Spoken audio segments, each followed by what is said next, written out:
এই প্ৰশ্নটোত কোৱা হৈছে যে 84 ইনিংছত 45 ৰানছ এভাৰেজ হ'ব আৰু দুটা ইনিংছ বাদ দিয়া হ'ব।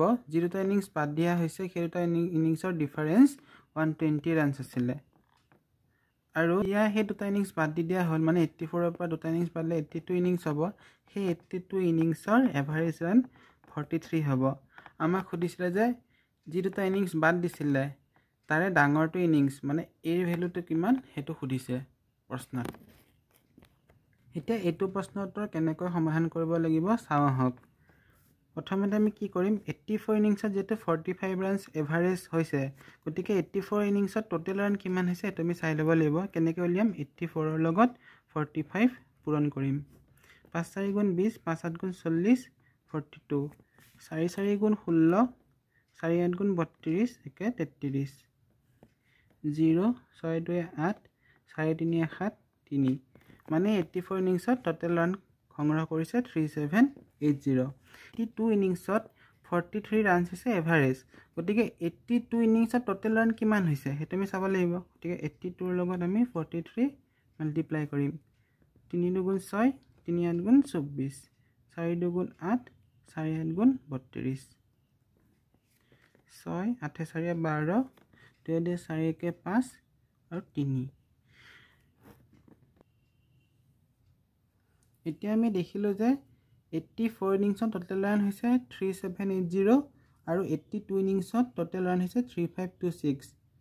গতিকে এইটো ইনিংছৰ পৰা এইটো ইনিংছ যেতিয়া আমি মাইনাছ কৰি দিম, সেই দুটা ইনিংছত টোটেল ৰান কিমান কালেক্ট হৈছিলে সেইটো আমি গম পাম। 3780 মাইনাছ 3526, 10ৰ 6 গ'ল থাকিল 4, 7ৰ 2 গ'ল থাকিল 5, 7ৰ পৰা 5 গ'লে 2 থাকিব। গতিকে 254 ৰানছ হৈছিলে সেই দুটা ইনিংছত, মানে এ আৰু বি ইনিংছত সেই দুটা ইনিংছত কালেক্ট কৰা টোটেল ৰান। আমাকতো এ মাইনাছ বি দিয়াই আছিলে প্ৰশ্নত 120 ৰান হ'ব বুলি দুটা ইনিংছৰ মাজৰ পাৰ্থক্য। আমি কি পালোঁ, এ প্লাছ বি, মানে দুটা ইনিংছত টোটেল ৰান কিমান হৈছিলে 254।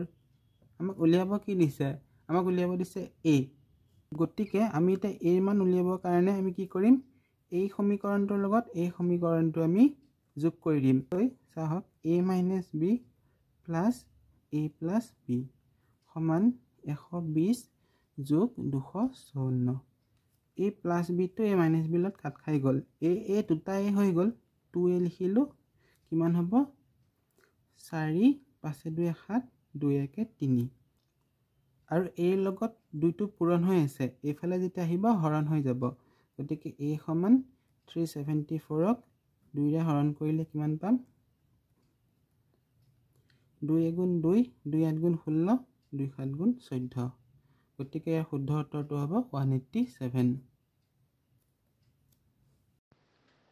ভিডিঅ'টো চাই কেনেকুৱা পালে কমেণ্ট ছেকশ্যনত নিশ্চয়কৈ জনাব আৰু চেনেলটো ছাবস্ক্ৰাইব কৰি দিব।